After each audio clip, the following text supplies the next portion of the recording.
Pour moi, c'est un métier qui est vraiment sacré parce que ça touche directement l'aide à l'autre, une aide fondamentale. Je me sens vraiment comme un roi et d'avoir ce système d'aide, d'association, d'aide à domicile et qui m'apporte une aide extrêmement importante au quotidien, chaque jour. Et j'ai la chance d'avoir vraiment des aides à domicile extraordinaires, souriantes, avec qui on partage des moments de bonheur, de joie. Allons, Suzanne. Allez, allez, venez, Lilo, vous asseoir à ma table. Dans les services à la personne, c'est un petit peu comme une chaîne et chaque maillon de la chaîne est importante. Je pense que le fait d'être aide à domicile et auxiliaire de vie, c'est le premier maillon de la chaîne et certainement le plus important.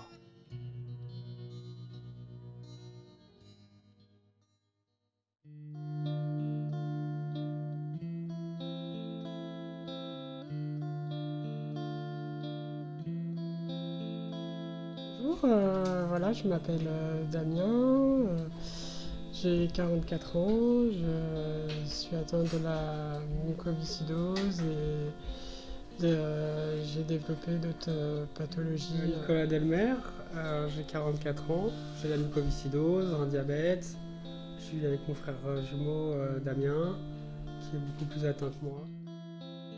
Je les aide dans les actes essentiels de leur vie. Boire, manger, se déplacer, éliminer. Je les aide à préserver leur santé. Je les aide à maintenir leur hygiène. Je les aide aussi dans les actes quotidiens de leur vie. Entretenir leur maison, entretenir leur linge. Chaque bénéficiaire a un temps différent et même les besoins pouvant changer d'un jour à l'autre. On peut être amené à faire tout un tas de choses, comme le petit bricolage, ça peut être de l'entretien de domicile, des transferts. Et on a le petit déjeuner. Et puis après, elle est libre, elle fait ce qu'elle veut dans la maison. Il y a le repassage des draps. Bien sûr, le petit repassage, c'est moi qui le fais. Et lui, les conseils qu'elle me donne.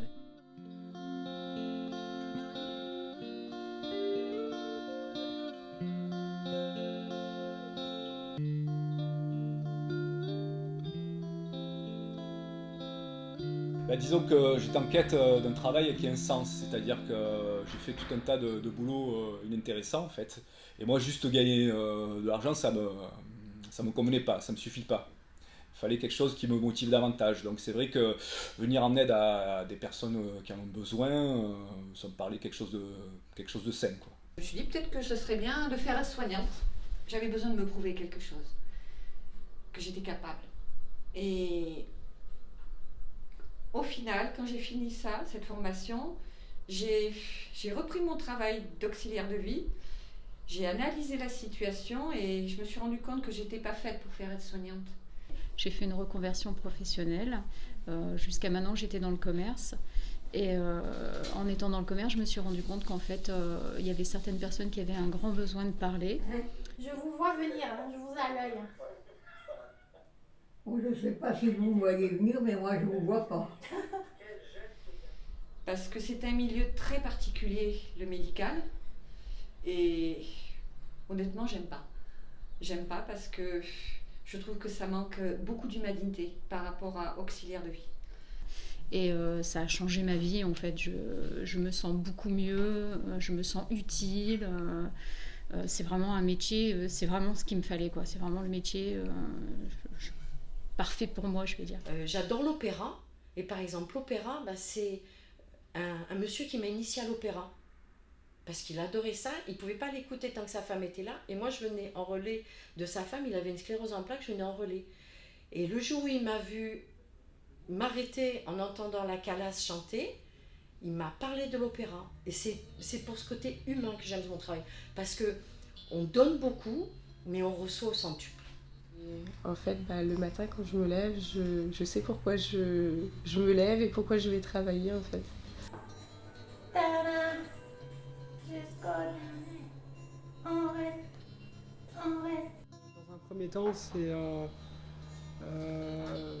l'humain, l'aspect humain, qui est même plus importante, des fois j'ai envie de dire, que l'intervention au niveau du ménage. J'ai déjà vécu des relations fortes avec des bénéficiaires, surtout avec une bénéficiaire qui avait la maladie d'Alzheimer.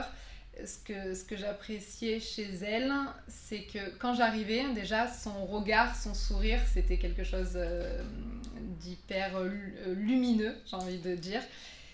Donc je savais que je lui faisais du bien. Rien qu'en arrivant, c'était hyper communicatif. La relation avec mes aides à domicile sont vraiment très belles. Quand elles arrivent, je suis vraiment content, vraiment. Je pense que les aides à domicile m'apportent des choses à plein de niveaux. On s'enseigne des choses mutuellement pour surmonter les étapes qui peuvent être difficiles dans la vie, les événements. Par exemple, j'ai un monsieur qui a 94 ans et qui ne parle quasiment plus par rapport à sa pathologie. Et c'est vrai que moi, quand j'arrive chez lui, je prends le temps de lui dire bonjour. Il ne me répond pas, mais j'ai le droit à un grand sourire. C'est mon bonjour. Pareil, quand il parle quasiment plus, mais des fois dans l'après-midi, il va se mettre à chantonner. Moi j'ai gagné, ça veut dire qu'il est bien à la maison, il est serein, et on va se mettre à chantonner ensemble, et au final il va chantonner pendant 2-3 minutes. Mais ça stimule, ça, voilà. Et ça, c'est mon métier. Je me rappelle l'année dernière, quand Jeannot, à un moment donné, il voulait partir en maison de retraite après le décès de son épouse. J'ai dit, mais qu'est-ce que vous feriez en maison de retraite? Regardez-vous. C'est pas possible pour vous. Vous n'allez pas tenir 8 jours en maison de retraite. C'est pas votre place.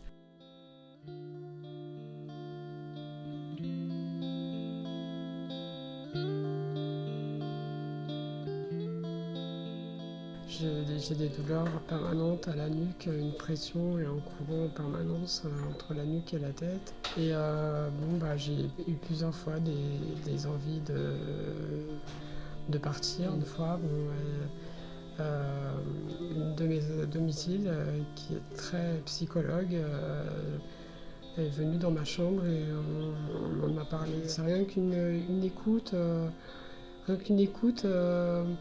une présence et quelques mots qui rassurants, réconfortants, ça redonne une envie forte de vivre, de continuer.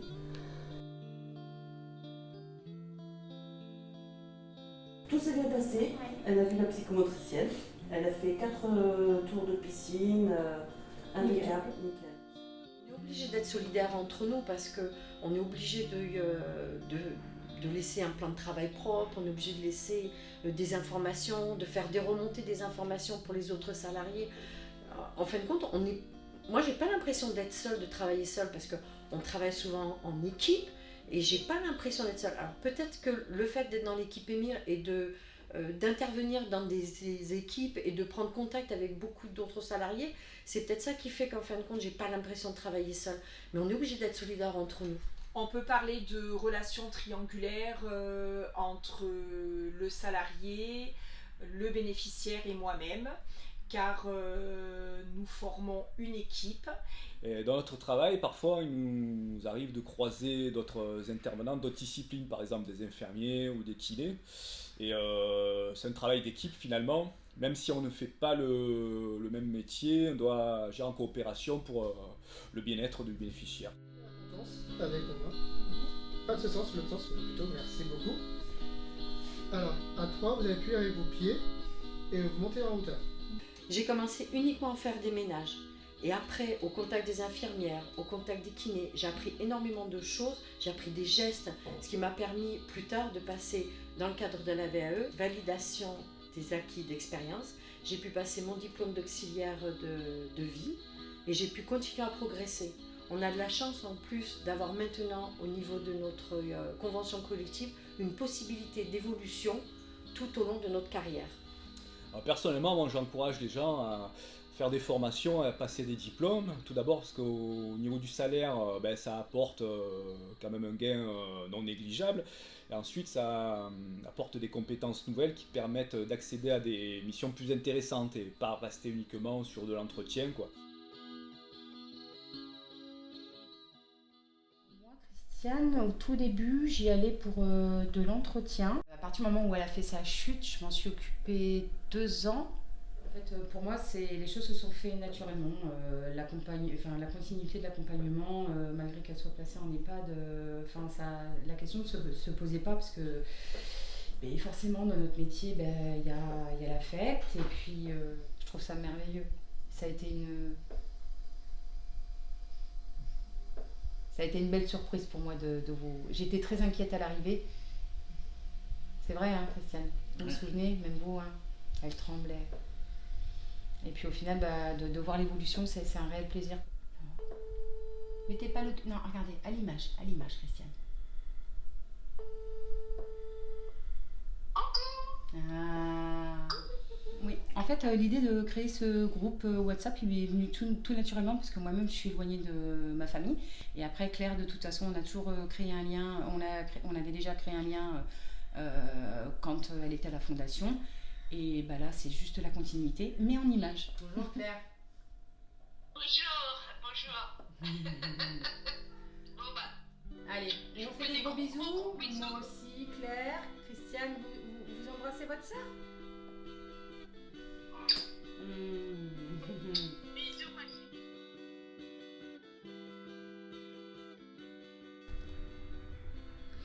Oui, bonjour Laurent, c'est Angélique. Oui, bonjour Angélique. Voilà, je vous appelle parce que j'aurais voulu savoir s'il était possible de changer le jour d'intervention du mardi après-midi et le basculer au mercredi. D'accord. Alors, attendez. Ok, pas de souci. Je vais voir ce que je peux faire et puis je vous rappelle dans quelques minutes. Super. C'est formidable. Je vous remercie beaucoup, Laurent. Passez une bonne journée. À très bientôt. Au revoir. Dans notre travail, le respect est essentiel, que ce soit envers nos bénéficiaires, mais aussi envers nos aides à domicile. C'est pour cela que lorsqu'Angélique m'appelle, je m'efforce de lui trouver une solution qui respecte ses engagements personnels, mais aussi sa qualité de travail. Si je devais définir mon métier par un seul mot, je choisirais le mot bienveillance. Donc c'est pour ça que moi, je sais que c'est pas simple et je reste à l'écoute, ouverte au dialogue et à la communication auprès des salariés afin qu'elles se sentent encadrées comme elles le méritent. Il a une grande confiance en moi. Mais elle me conseille tellement bien dans ce que j'ai à faire, c'est que ça soit pour les achats des vêtements, de n'importe quoi, pour les papiers. Elle m'aide, elle est d'un secours formidable. Après, je surveille. Je surveille quand les moindres petits signes apparents déjà, tels que la maison. Si je vois quelque chose, je fais attention, je le questionne et tout. Et Pascal, ça a été la première personne qui est venue pour m'aider et aider avec ma femme quand elle était malade. Et depuis, je ne veux plus qu'on me l'enlève. Voilà. Elle va rester certainement jusqu'à la fin de mes jours.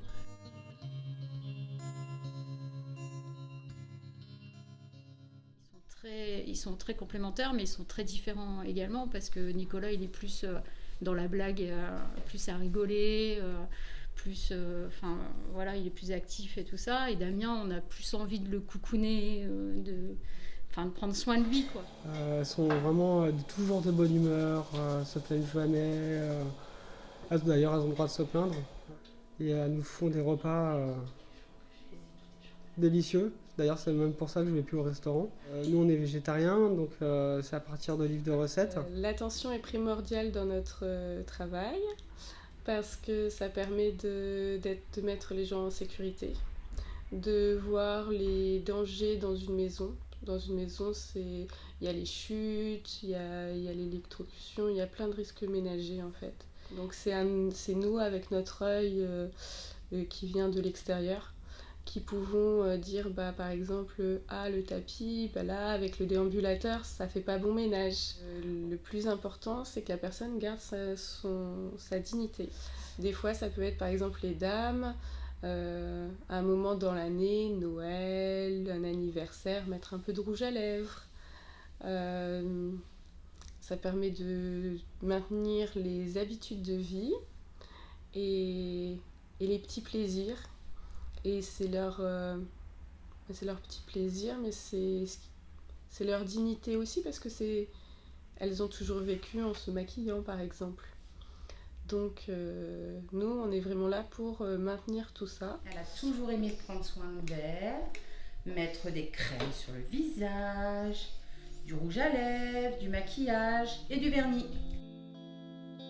Les difficultés, ça va être un petit peu comme les avantages. On a affaire avec des humains. Et des fois, ça passe pas. Des fois, on ne s'entend pas. Des fois, on ne se comprend pas avec les personnes. J'ai vécu des difficultés dans mon métier. J'ai eu une bénéficiaire pour qui j'ai travaillé pendant près de 7 ans. Son état de santé s'est dégradé. J'ai dû l'accompagner en fin de vie. J'étais pas du tout préparée à ça. Et j'ai pu compter sur le soutien de mes collègues qui, elles, par le passé, ont eu des fins de vie comme ça. Nous, pendant le Covid, on a continué à travailler. On s'est jamais arrêté. Parce que les personnes, ils avaient besoin. On a pris dans nos bras des gens qui avaient le Covid et on les transférait. Notre bénéficiaire que je me suis occupée pendant 1 an, la famille qui était un peu maltraitante avec elle, parce qu'elle a été nourrie un peu au lance-pierre, on va dire. Et donc j'ai demandé à faire une réunion de coordination pour mettre en place les petits déjeuners, pour vraiment m'occuper de elle de A à Z en fait. Et le fait que j'ai mis ça en place, manger à sa faim.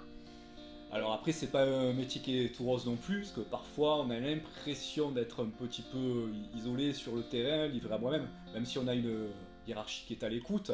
Parfois on doit faire face déjà aux difficultés des bénéficiaires, on peut avoir des familles qui sont pas très coopérantes ou des personnes autour qui ne font pas leur travail.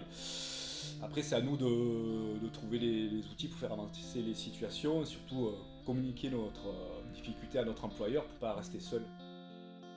Ça vous fait plaisir? Vous êtes contente de me voir? Oui. Oui. Je compte sur toi. Macha est bien fatiguée.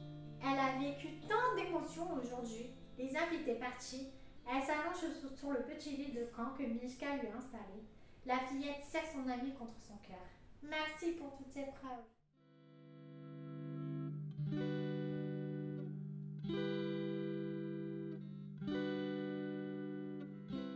Je suis très heureux, très satisfait et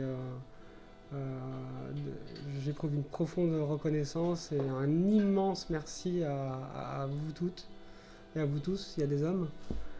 Et vraiment un merci du fond du cœur pour ce que vous faites et vous pouvez vraiment être tous fiers de vous, de ce travail vraiment noble. La première personne qui est venue pour aider ma femme quand elle était fatiguée, qu'elle était malade, d'ailleurs elle ne bougeait plus, elle était sur un lit médicalisé. Et il est venu Pascal. Et maintenant, elle agit un peu avec moi comme si elle était mon épouse. Elle me dit il faut faire ci, il faut faire ça, il faut changer ça, il faut acheter ça. Et ça fait qu'elle me guide, je me laisse guider par elle. Voilà. Et c'est une femme formidable. Ça, mes aides à domicile, elles m'ont toujours porté, encouragé, écouté. Aider dans les tâches du quotidien et ça a toujours été dans un grand respect mutuel. Je les considère comme des personnes en mission.